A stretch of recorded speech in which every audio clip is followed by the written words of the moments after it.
folks, and welcome to Typology, the show in which we explore the story of you through the lens of the Enneagram. My name is Anthony Skinner, producer of the show, and wow, do we have a great show with one of our faves, and this is the perfect example of the power of the Enneagram as a transformational tool. Our guest today is Kirsten Powers. She is a New York Times bestselling author. She is a USA Today columnist, and she is a senior political analyst for CNN. She's been published in Wall Street Journal, Dallas Morning News, New York Observer, on and on and on and on. She has used the Enneagram in a way to facilitate some powerful transformation that she shares with us today, as well as sharing her new book, Saving Grace. When we get into her book and more today, we have a great time. I know you're going to enjoy this interview. So happy to have Kirsten with us. That's it for me, Anthony Skinner. And now, here is the host of our show, Ian Cron. Hey folks, quick announcement before today's Typology episode. Today is the last day to get my brand new course, Discovering You, an Introduction to the Enneagram, at the special launch price of only $97. Now listen, this is an intimate and conversational course where you'll get a complete overview of the Enneagram typing system and the 9 different personality types it contains, so you can better identify which one you might be and what that means for your personal and spiritual growth. I mean, it's like coming to a private workshop, except it's just you and me in my living room. Now listen, I know the frustration of feeling like you don't know yourself. It makes you feel stuck in every single area of life, and I don't want that for you. Trust me, I have been there. For me, learning the Enneagram was the first step into becoming a more fulfilled, healthy, and whole person, and that's exactly what I hope this course will be for you.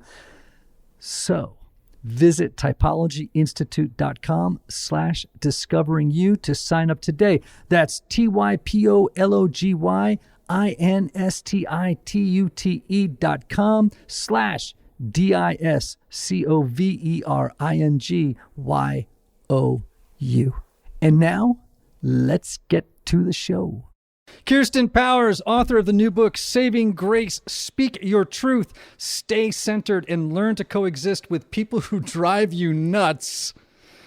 Hello. Welcome to Typology again. I know. I love this. This is my favorite podcast. You know that. Oh, wow. It is. Continue. Go on.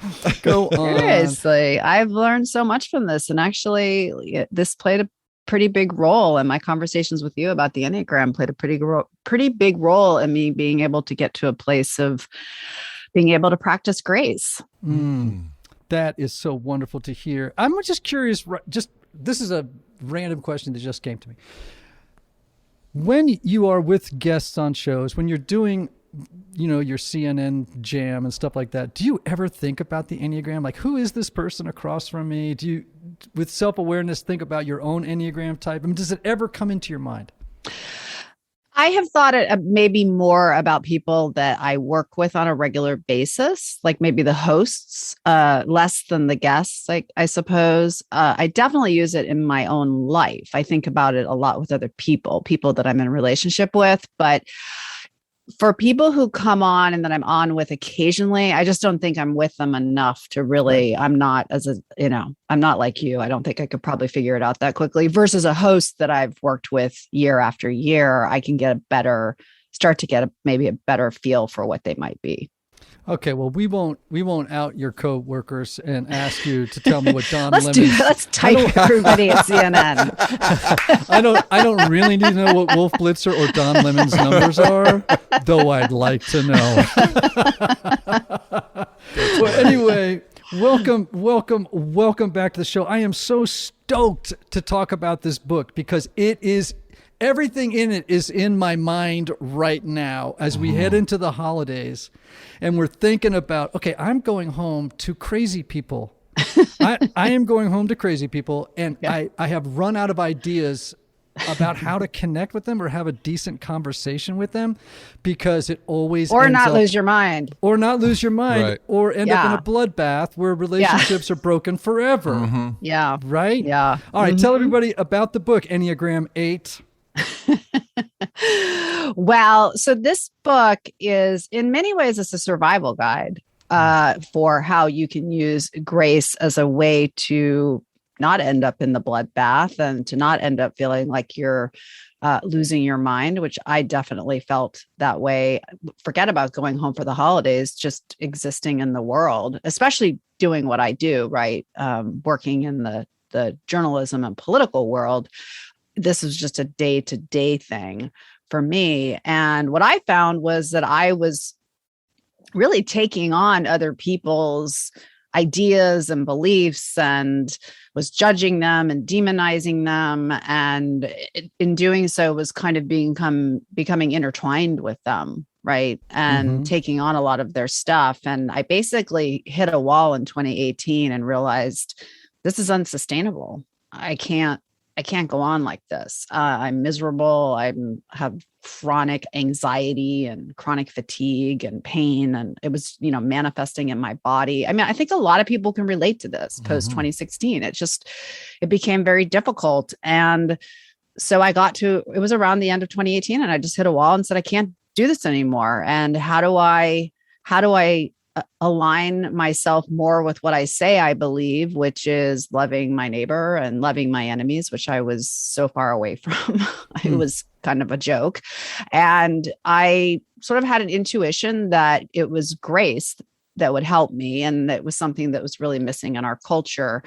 And then I had to figure out, how do you get from this place where, I was feeling all this, I mean, if I'm being honest, hatred sometimes, to a place where I feel more aligned with what I say I believe, and where I can operate with more grace. And this book is really that story. It's a story of that journey, and all the different tools that I figured out along the way to help me develop a practice of grace. And you know what? I have to believe, and I love what you've said, and you've already alluded to it, that for an Enneagram 8, to make the journey, I can see and hear the journey that you've been on, who by virtue of temperament and early life experience often thrives in cage match like environments, right? Where there's a lot of heat, there's a lot of debate, there's a lot of binary thinking, there's a lot of black and white happening.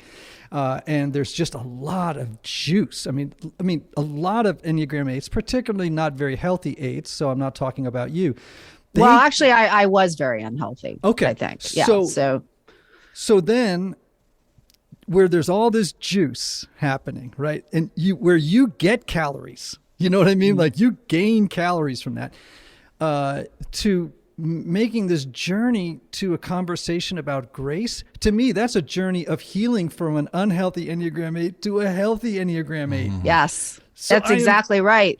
Well, and I also think that's why it was so hard for me. And I almost gave up on it many times. And I can remember saying to my fiance, I'm just not cut out for this. This isn't what I want to do. And he said, right, that's why you need to read the book, because, somebody who just has this natural temperament in this direction, it's not going to be as powerful as somebody who has to struggle with it the way you do. And frankly, the way most people do struggle, maybe not as much as an 8 would struggle, but I was very unhealthy and I was very locked into that binary thinking. I mean, I think binary thinking is a problem for all of us, but I was particularly locked into it. And I think, one of the things one of my major aha moments, and I think I discussed this when I was on with you last, was when I was listening to you on one of your episodes, talking about how people always say, I'm an 8 or I'm a 3. And you said, no, that's the personality you created in response to trauma. Right. And that was a real turning point for me where I actually started to realize, oh, this is not just righteousness, right? This is actually a trauma response. And that's when I started to recognize that something was off. And whereas I used to be somebody who thrived in the arguing and dominating people, and I'm a great arguer, and I could really, win these arguments. And I have no interest in that. None. I have absolutely no interest in arguing with people. I want to have conversations with people, and I want to understand how people think.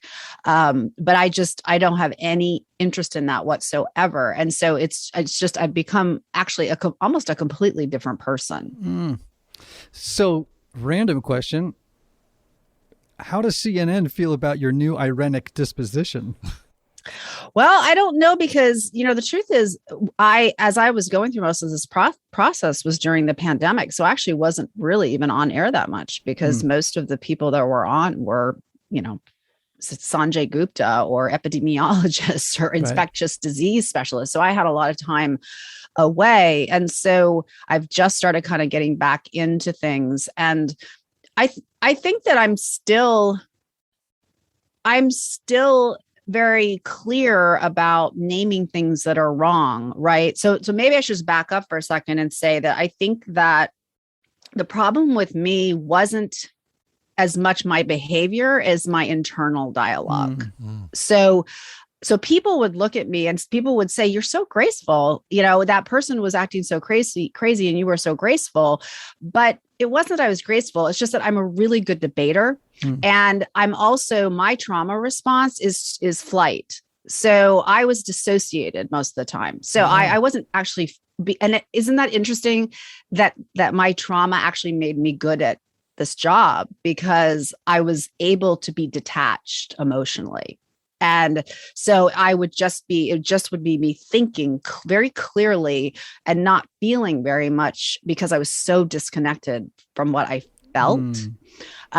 Versus now, my behavior may look, and then I would leave and I would immediately be like that horrible, rotten, no good person, and the contempt and the judgment and all those things, but you just don't see that on the outside. And so now you might see similar behavior, but I'm actually doing it from a grounded place. I'm not dissociated. I'm grounded, and I'm not going down that road of judgment. I'm just naming the problem and I'm moving on. Like, I'm not taking on other people's behavior, which is what I was doing before. And that's what Grace has done for me, is that I can look at another person and say, I can see clearly that this is a problem and I can name it, but I don't have to judge you. I don't have to shame you. I don't have to label you. And I don't have to take this on and marinate in it. And then, suddenly I'm like laying in bed at night, thinking of all the things I should have said to the person and all these other things that were making me so miserable. Yes.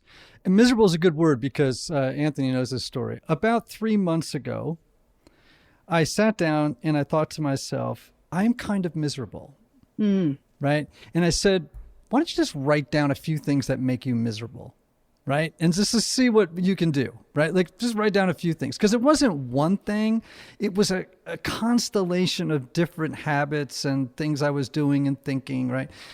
And the first thing I wrote down is stop watching the news. I literally wrote that down. And in fact, this morning I listened twice to Lucas Nelson's new song, Stop the News. Awesome. He's Willie Nelson's son. He's fantastic. And he's written a great album. I just gave up. I just, because for the very same reasons you're articulating, I found myself becoming rageful, hateful. I was demonizing other people. And actually it tanked my mood. If I watched or read the news in the morning, and I would always read 7 or 8 outlets in the morning, it tanked me and it turned me into somebody I really disliked. So the first thing I did was I gave up the news. I have not watched or read the news. I read local news. I read the Tennessean because I think I should know what's happening in my city. But otherwise, I've given up. And I hate to say it, it has made me infinitely better as a human being. Hey friends, I want to take a minute to thank our sponsor, HelloFresh. As America's #1 meal kit, HelloFresh cuts out stressful meal planning and grocery store trips so you can enjoy cooking and get dinner on the table in just about 30 minutes or less. And I have to say, the meals, are delicious. Annie and I have been able to break out of our dinner rut with HelloFresh's quick and easy meals. 15 to 20 minute dinners, Anthony. Oh, man. Breakfast on the go. And more easy options. There's really something for everyone. Anthony? Yes. You use HelloFresh, right? Absolutely. We started using HelloFresh. Love their high quality, fresh ingredients. I make these meals with my daughters. They're sourced directly from growers, delivered from the farm to our doorstep in under a week. I know, man. Same thing for Annie and I. What I really like, though, is how flexible HelloFresh is, too. Oh, man. It's easy to go online and change my delivery days, my food preferences, and even skip a week whenever I need to. That's right. Right? Yeah. Now, Anthony. Yes. HelloFresh is giving our Typology listeners a special offer. Woohoo! Go to HelloFresh.com/Typology14 and use the code Typology14 for up to 14 free meals. That is amazing. Plus free shipping. Plus free shipping. That's HelloFresh, HelloFresh.com/Typology14. That's 1-4. 1-4. That's 14 meals, folks, plus free shipping.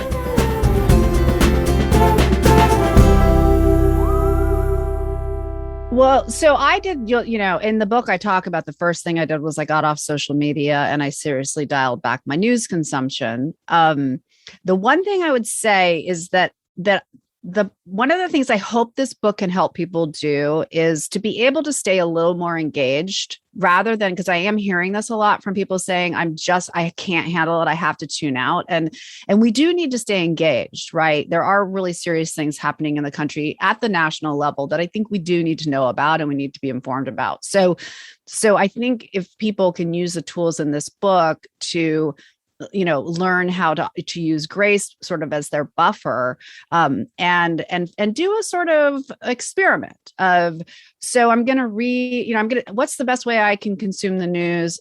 Where can I go to the news where I don't feel like I'm reading somebody like the Arthur Brooks calls rhetorical dope peddlers, basically people who are just trying to get you jacked up on outrage and hatred. Where can I go just to read a story about what's going on, and I know what's going on.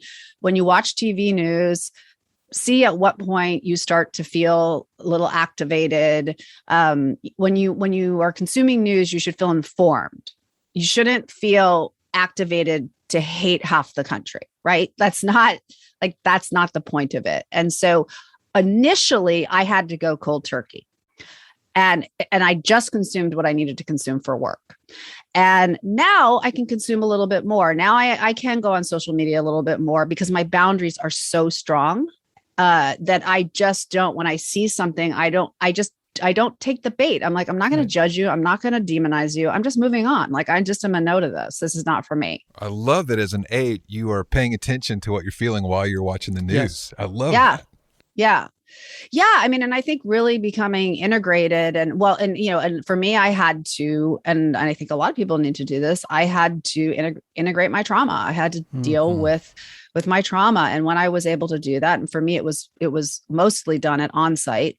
But I did also work with a trauma-informed therapist who spent a lot of time with me, and you will appreciate this knowing about AIDS, on trying to help me understand what non-judgment was, because I had a very hard time with it. And so, when I was able to do that, and when I didn't need to judge people and demonize them to feel safe, because that's what I was doing. And I said, then I was able to have more capacity to just look at another person and say, I see what you're doing. I actually believe you're doing the best you can with what you have. Even if I don't think it's that great. And I'm not going to look at you as just the thing you're doing or the thing you're saying. I'm going to see you in all of your humanity, but I'm also going to be realistically that I don't have the capacity to be taking on everybody's stuff. Right. And I think what you said about the local news is important, because we're not really designed to bear the burdens of the entire world, right? Like not that long ago when I was growing up, like you basically knew what was going on in your town. You know, I mean, maybe you knew what was going on in a couple towns over, and you had a general idea of what was going on in the world, but really what was consuming you was just what was happening in your community. And that's what you were bearing. Now we're bearing just nonstop, just horrible news, and our systems can't handle it. No. And then I have the chapter called, what goes in must come out. It's going to come out somehow. It's either going to turn into a migraine or neck pain or you screaming at somebody. Exactly. But there's no way you're going to take in all that information and have grace for people. Like it is not going to happen. No, I love this. I know, it's so good. I'm loving this. Yeah. This is going to be a two-parter. Anyway, because it's really speaking to me and is speaking to how do I achieve spiritual growth? How do I embody the best expression of who I am, of the person I want to be? Oh, that's so good. Yes. Well, because you really hit on something. That was one of my turning points because, I was trying to think exactly, when I first started shifting I was 49 and I was, looking at turning 50 and I was, discovered Richard Rohr and I was reading Falling Upward.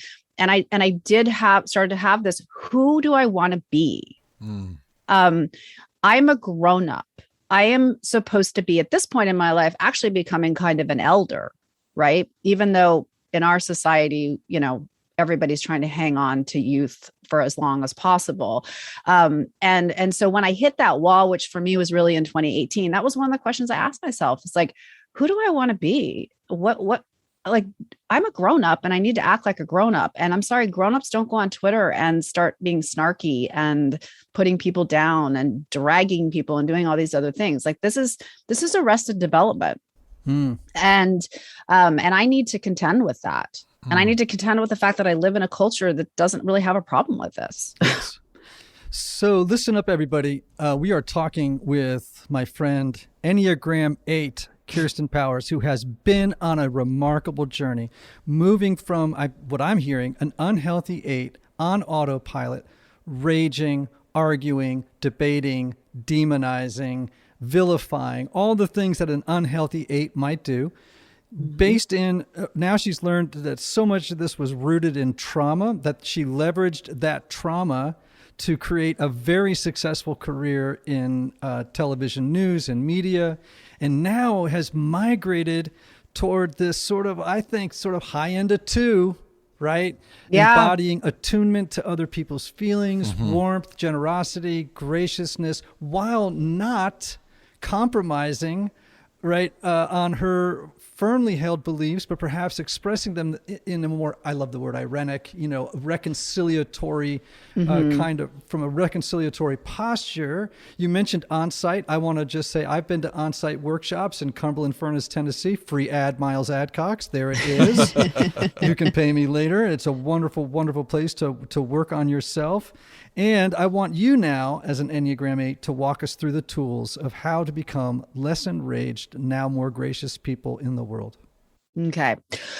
Well, I think that I'm trying to go back to the first thing I did. The first thing that I did was, first of all, you have to just want to do it, right? Because a lot of people don't really want to do it. And you need to understand what grace is and what grace isn't. And I spent a lot of time in the book talking about that. A lot of us have the idea that grace means rolling over, or being a doormat, or letting people get away with things, or not holding people accountable. None of those things are accurate. Grace is just unmerited favor. It just means you look at another person, and if you're a believer, you see them as a child of God. You see the divine spark in them. If you're not a believer, you just see the humanity in them, and you see them as more than the thing about them that's upsetting you or that they've done that is harmful. And so if you can understand it that way, then I think that will help you. And I think the tools for practicing grace are, the biggest one is boundaries. That was what was, I think, so life-changing to me. And that can be boundaries in your relationships. And that can be boundaries like what we were just talking about what you let into your your mind and your body. What do you expose yourself to? How much time do you spend on social media, if at all? What kind of news you consume?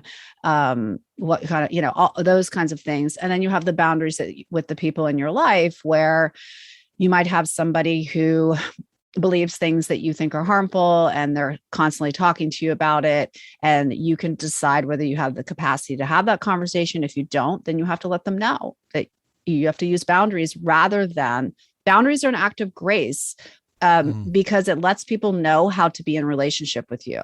Like, I used to think that boundaries were like a wall around you and basically like stay out. And then when I learned, like, no, boundaries are just showing people where the door is. So you're actually saying to your family member, I love you and I want to be in relationship with you. And I'm telling you how to be in relationship with me. And how you can be in relationship with me is to not say these kinds of things to me, because, we don't agree on this, and you're not going to change my mind, and I'm not going to change your mind. So can we find some other things to talk about?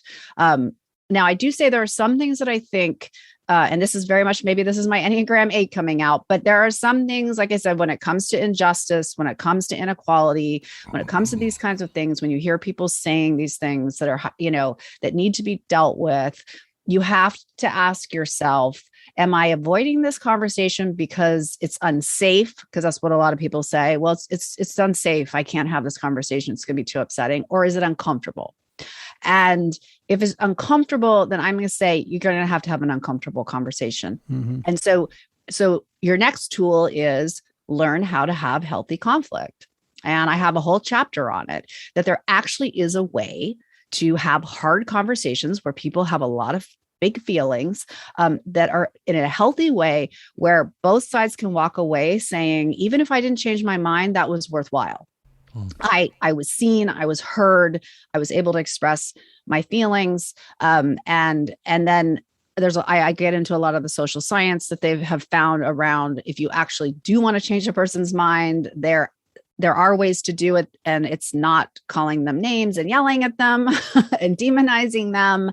And so really to learn those tools, learn about brain science, learn about how people's brains and your brains pull them towards confirmation bias and binary sorting, and all of these things that make finding common ground very difficult.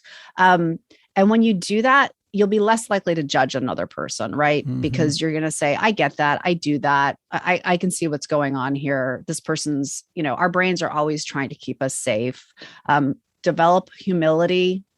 Have a whole chapter on developing humility, where if you can see the things that you have done, like, get real about the fact that you have not always done it the right way. You have not always believed the right things.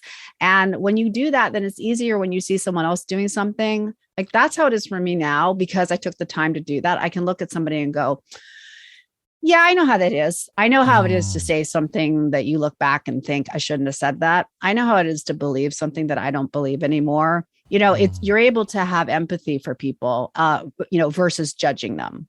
I love this too, because you're an 8, and in your book you talk about a healthy peacemaker. So that's like moving to that 9 wing too, right? Yeah, absolutely. It's so powerful. Yeah. Well, so, and actually I make the distinction between peacekeeping and peacemaking, because, a peacekeeper is someone who doesn't want, they don't want to deal with anything. They're like, I want to go watch Netflix. I don't want to deal with my grandma who's saying racist things. Right. It's like a peacemaker is somebody who is willing to enter into conflict for the purposes of creating peace and wholeness. And so I think that's why Jesus said, blessed are the peacemakers. It implies conflict. If two countries are in conflict or even at war, and peace is going to be made, there's going to be conflict, and there's going to be things that people disagree on, but the ultimate goal is wholeness and peace. And so I think sometimes when we think of peace, we think of it as meaning there's no conflict, right? And I think there are also some people, and Ian, you can speak to this much better than I can, but there are a lot of people who try to pass off their unwillingness to confront anything as grace.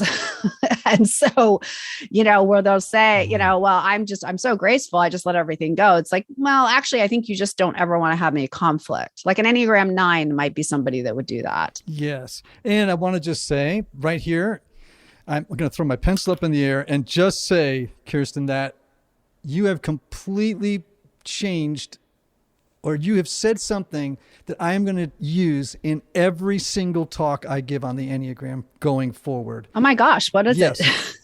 I'm going to be doing it when I do my module on 9s, and I'm going to say, look, the journey for you is from peacemaker to peacemaker, to a real peacemaker, and then to define the difference, because that is a wonderful distinction that you just made. The willingness to understand that, or to arrive at genuine peace will necessarily involve conflict of some kind. That is worth the whole price of admission today, Anthony. Yeah. Awesome.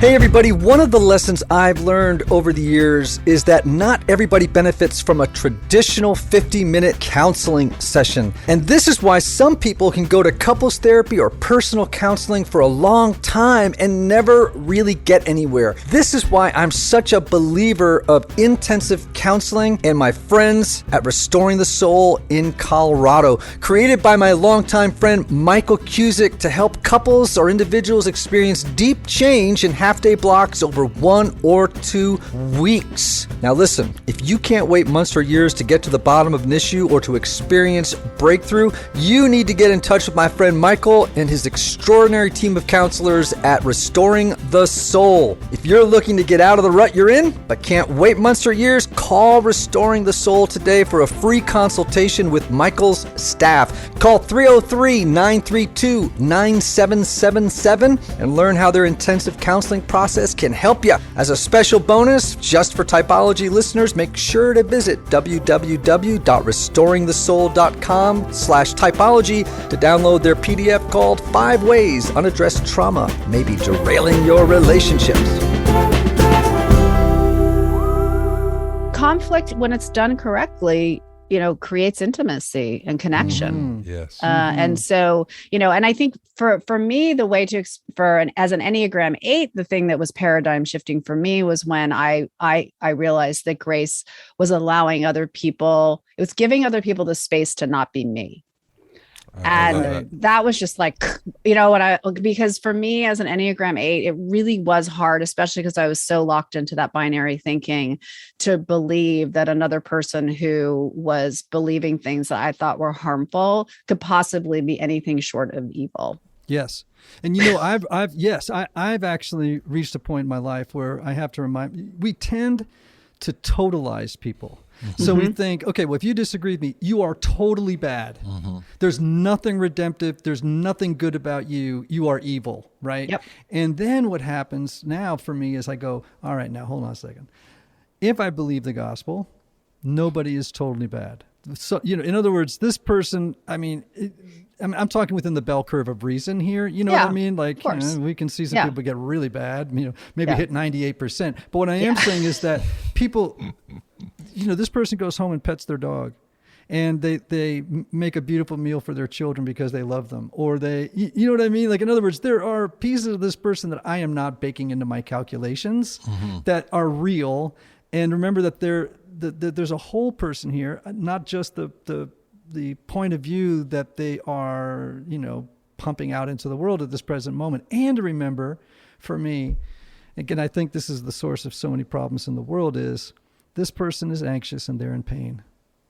And that pain and that anxiety is a lot of what is underneath the rhetoric. Yes. And the opinions. And to remember, there's like a good Buddhist, I'd say, remember, everybody is suffering.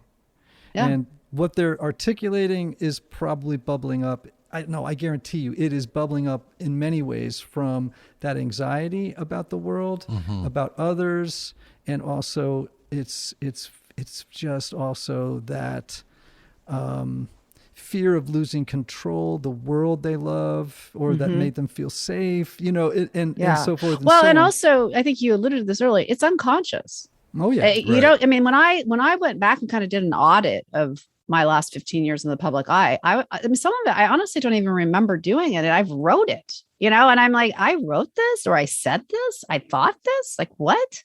It's just, I was so unconscious. And so, and to the point of what you were just saying, that we will reduce other people, it's like somebody lies to us, well, they're a liar.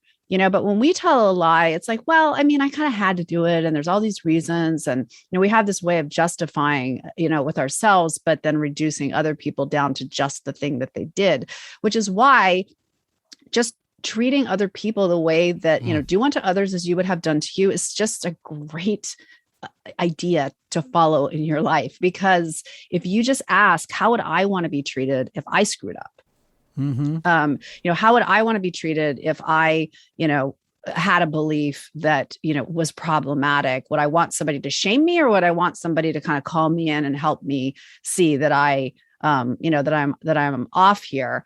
But, when we recognize people are doing the best they can with the tools they have, which is very hard to do, I think, I see a lot of people, when I say that to people, they'll say, but, but I would never do what they did. And I said, so if you grew up in their family, in their town, went to the church that they go to, never left, never were exposed to anything other than what they've been exposed to, you would be different. Now explain to me how that works. What is it about you that is so special that you could be put in any circumstance at any point in history and you would always do the right thing? So it's like, that's where the humility comes in, of recognizing that a lot of where we are getting it right is just the grace of God.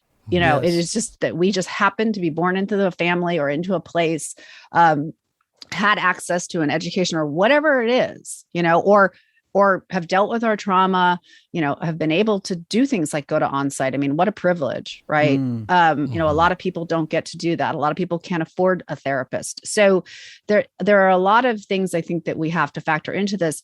All that said, I am not saying that means that when people do things that are harmful, that they're not responsible or that they shouldn't be held accountable. Right. We're grownups, we're adults. And when we mess up, there should be accountability. And I think a lot of times people weaponize grace and they say, just, well, that person did that thing, just look the other way and let it go. And it's like, no, when people cause harm, there should be accountability. But a lot of times what we call accountability can look like annihilation. So that's where I say, stop and say, am I actually holding the person accountable, or am I really acting out of hatred or vengeance or something else where I if I'm being totally honest, I kind of want to see their lives destroyed. Right. And yes. I'm kind of enjoying it. And so that's very different than accountability. My 12-step sponsor, talks a lot about forgiveness. He says, you can forgive someone and send them to jail. Yeah, exactly. Right. It's right. like, it's don't think it's one or the other. Right? Yeah. And forgiveness doesn't mean reconciliation. You could forgive somebody, and still say, I don't want to be in a relationship with you. That's not, it doesn't mean, because forgiveness is for you. It's not for the other person. Great. Same thing with grace. I mean, grace is for you. It's most of the people that I was judging or marinating in hatred over have no idea that I was doing that. Right. The only person that was suffering was me. Yes. And I'm going to tweak your language just a little bit, and you can push back as an Enneagram 8. But I would say that forgiveness is reconciliation, but not necessarily restoration. Huh. Okay. So in other words, you can be reconciled with another person and not restore them to the degree to which they were involved with your life, or, so maybe I'm using the wrong word, but that's what I meant. So sometimes someone could say, my husband cheated on me, I forgave him, but I don't want to be married to him anymore. Exactly. That's still forgiveness. Absolutely. It's like forgiveness doesn't mean you have to stay with the person. You could if you wanted to, but it doesn't require that you stay in relationship with that person. I have a great word picture for that kind of experience.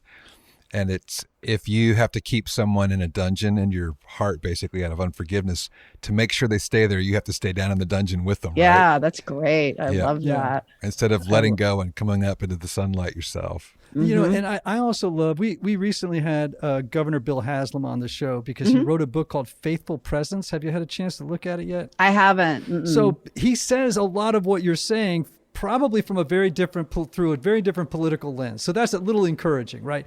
Yeah. Basically, he's saying, look, he said, we asked the question, he said, look, I used to meet people when I was governor all the time, and I would be thinking to myself in my head, this person is absolutely crazy. It would go through my mind like, a ticker tape, like, this person's crazy. And then he would say, immediately I would remind myself, this person is also a child of God, and that I needed to treat them as a child of God. And to your point, not necessarily agree, not necessarily, steer away from disagreement, but just to keep it at the forefront of his imagination, of his mind, to say, child of God, child of God, child of God. And I think I'm hearing you say the same thing, that is extending grace to others. Mm-hmm. Yeah. Yeah. And like I said, if you're not a believer, it's just looking at the person saying, just seeing their humanity, and that they're more than whatever it is in that case that makes you think that they're crazy or they have crazy ideas, that there's so much more to them, and that I'm sure that they think you have crazy ideas too. Right. Oh yeah. I mean, it goes both ways. And so, but I think that the more we can have some contact with real people that think differently than us, it also helps a lot, because when the social science shows that, now sometimes it can actually make it worse. But most of the time I cite some social science where they would ask people, like ask a Republican what they thought about Democrats and vice versa. And they'd say, they're evil, or, we'd be better off if large numbers of them died, things like that. Right.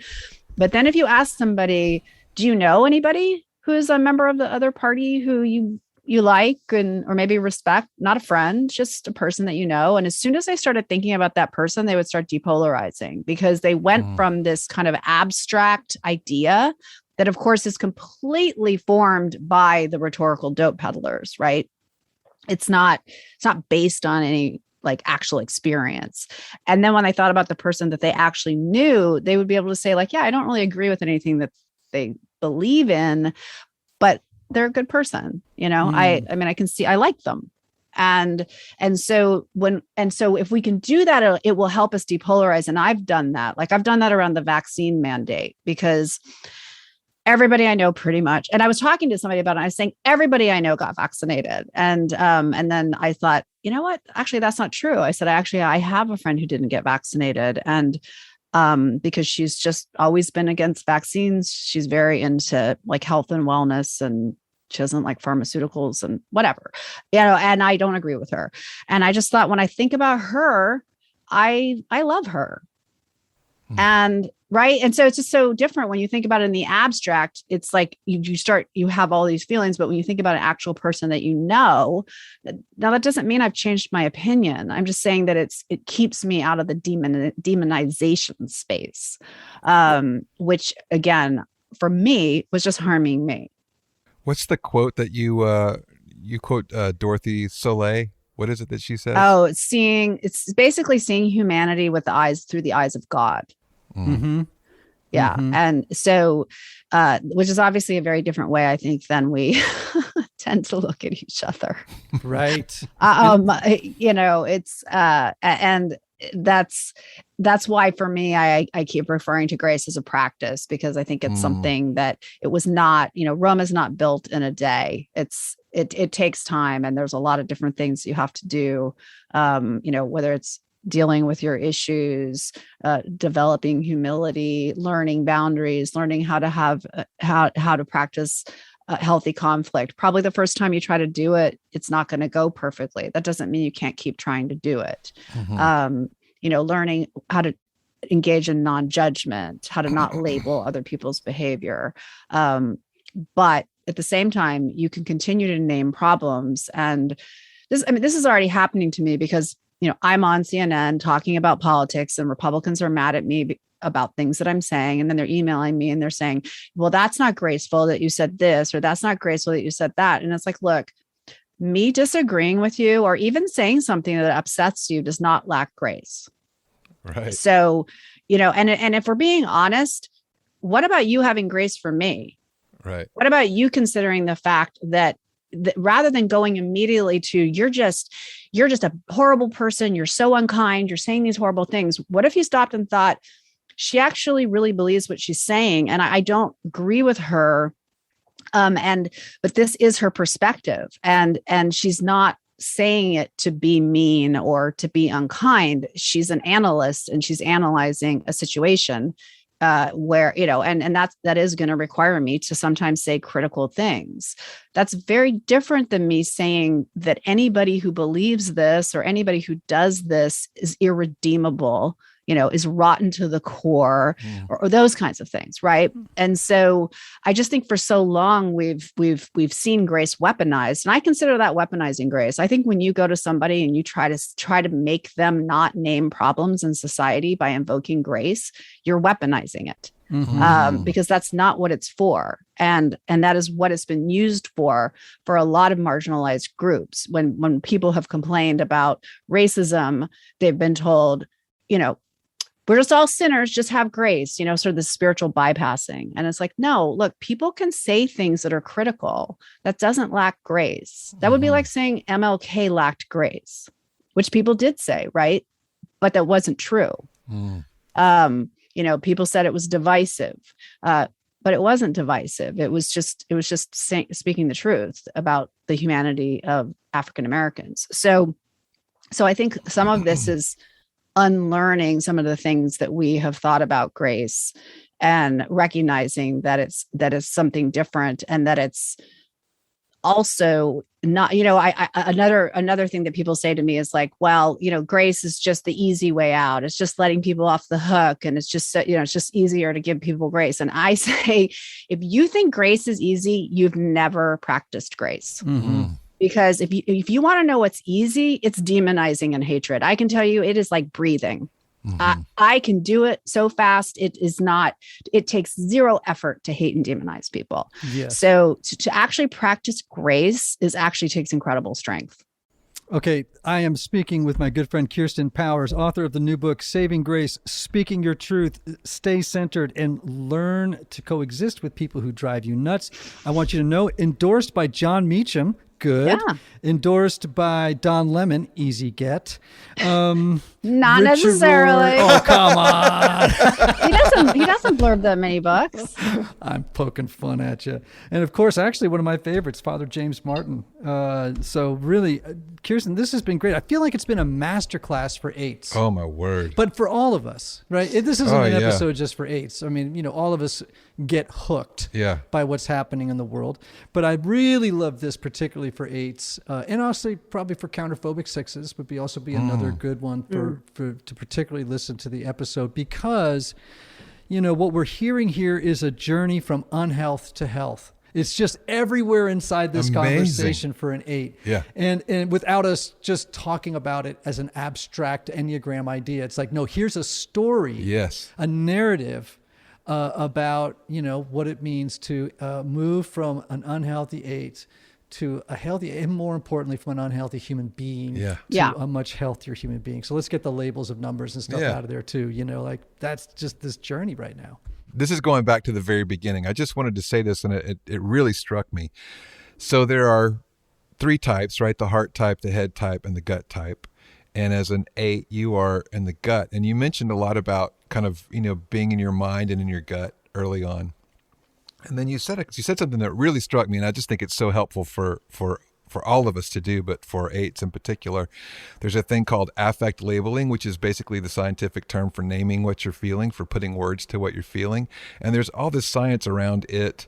When you're able to name what you're feeling, that it significantly lowers your anxiety and keeps you from having your amygdala hijacked, Right. And it just strikes me that because you mentioned you really were naming things that you were feeling, and I just can see that it's been a powerful part of the process for you. Yeah. And I really, it was interesting when I first started because I started doing somatic therapy, right? Where you start to learn to connect with your feelings. And my therapist would say, "What are you feeling?" And I'd say, "Nothing." I was so disconnected.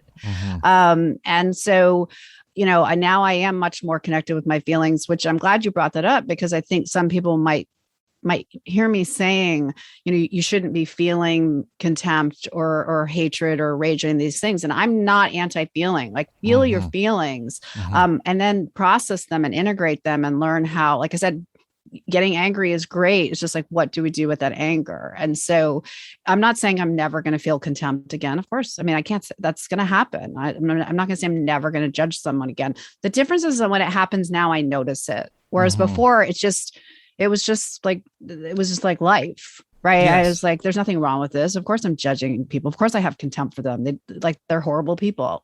And so now I'll kind of go, that's interesting. Okay. I need to deal with that. I need to, I have something that needs to be integrated here. Maybe I'm projecting something, there's a lot of things. There's a lot of information, right? What you're feeling is actually like great information. Right. I think you nailed it, Ian. This is going to be titled The Masterclass for Eights. Yeah, and it should encourage everybody, because yes. I mean, as you said, Ian, like, if an 8 can do it, anybody can do it. That's well put. That's a great place to end. I'm talking to my friend Kirsten Powers. Again, I'm going to keep saying the name of this book because I love it. Saving Grace, Speak Your Truth, Stay Centered, and Learn to Coexist with People Who Drive You Nuts. I want to say, Kirsten, I could do this for another hour. When you come to Nashville, when are we going to get together? Soon. I have to get to Nashville. I know. I'm as soon as I possibly can. Well, if you come to town, I'm going to take you out for the best dinner of your life. I know you live in D.C. where there's a lot of great food, but I'm going to take you out for something I hope will be the best meal of your I love life. Nashville. I want to tell everybody that if you want to know more about what's going on with Kirsten, you can check her out on her social links, Instagram.com, Kirsten Powers, Kirsten Powers, and that goes across Twitter and Facebook as well. Check out her website, which is promoting her book, www.penguinrandomhouse.com books, and just check out, just plug in Kirsten Powers and everything about it's going to come up. I love you. You are the best. I love you. I can't wait to see you in real life. Oh, man. Back at you. And after this break, after this word from our sponsors, we're going to... Oh, man. Kirsten, all the best to you. Much love. Much love. Thank you. So much Thank wisdom. You so much for Talk this. soon. What a great conversation. Enneagram lovers, Typology tribe. Remember these words. May you have love. May you have joy. May you have peace. May you have healing. May you have rest. Until next time.